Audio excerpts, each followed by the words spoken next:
Where is the cradle of civilization? The Middle East? The Indus Valley? Ancient China? Egypt? No. That was urbanization. Europe is the cradle of civilization. We Europeans built democracy, philosophy, public theatre, engineering as a career, cartography, microscopics, optics, the opera. And then we built democracy again. The modern university, the concept of how a man should dress, the tie, and public feminine beauty, aesthetics. We ended the slave trade when dozens of African kings sold their own people. Modern navigation, we proved the roundness of the earth. Modern medicine, depth in art, light and dark. The greatest columns, windows, and arches the world has ever seen.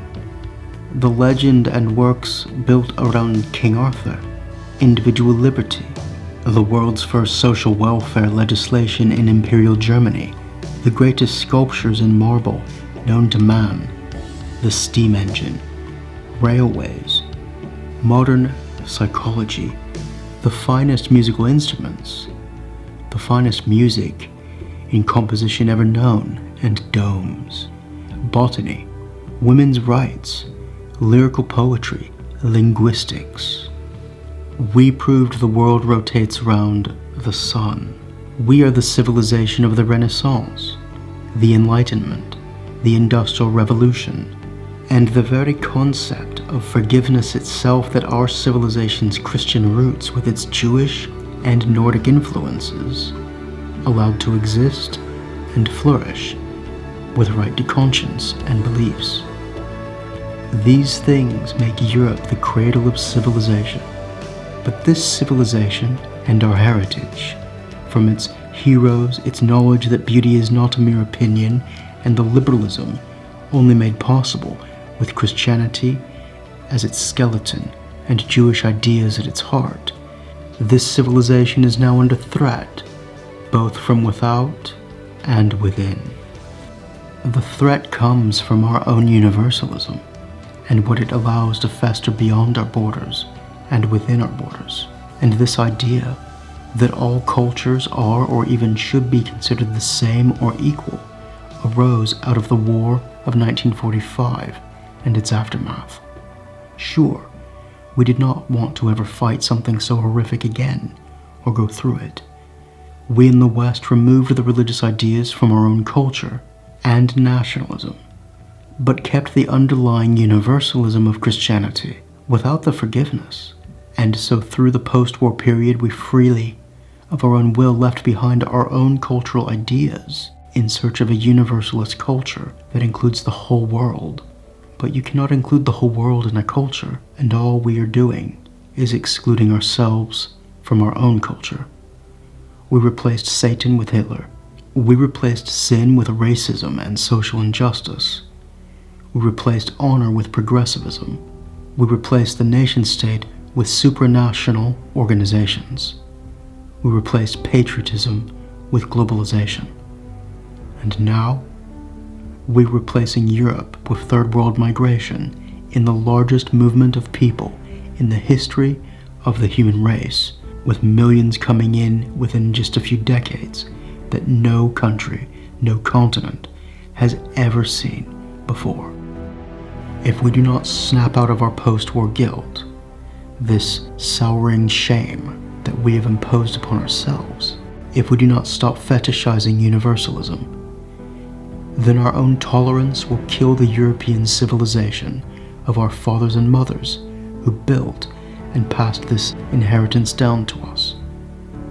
By 2075, if something does not change, we face a future where Islam is the majority religion in England, the Netherlands, and Sweden, with Paris, Brussels, Vienna, Marseille, Cologne, Berlin, Cardiff, Barcelona, Hamburg, and Copenhagen facing a life and death fight to keep a society alive in which women are free, homosexuals are not made criminal, and Jews are not hunted in the street to bring about the day of resurrection foretold in Islam.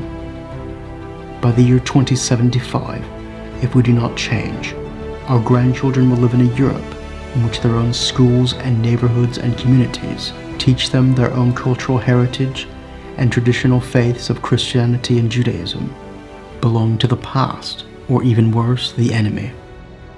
By 2075, we face a Europe in which European heritage people across the globe who come here to live in their own ancestral land are a minority here in either values, faith, or even ethnicity in the Europe of their own people and ancestors, with nowhere left where European culture is the de facto medium and memory of a society. Our memory is being lost. We are being lost. We are losing ourselves.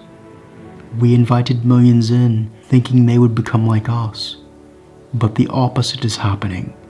Our culture is becoming like theirs. There are those who will call me racist for even saying such things. I merely wish to guard our inheritance and pass it down to our grandchildren. Is wanting our culture to exist so bad? If you have European ancestry and you are in North America, South Africa, Australia or New Zealand, or even here in Europe, it is time for Europeans to set aside our differences. It is time for Catalans and Spanish to respect each other as European nations. It is time for the Irish to forgive the English and move on.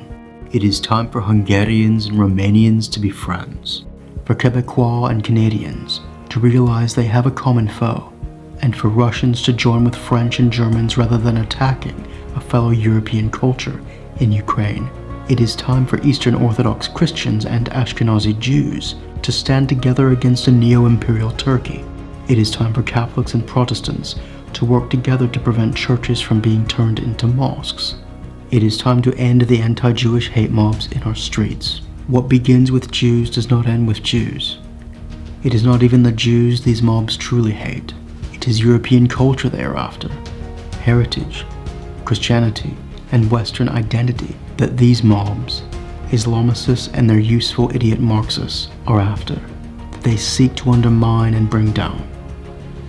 By 2075, we will have won or lost the battle to save the soul of Europe, and to keep it ours, or have it lost to another culture and civilization.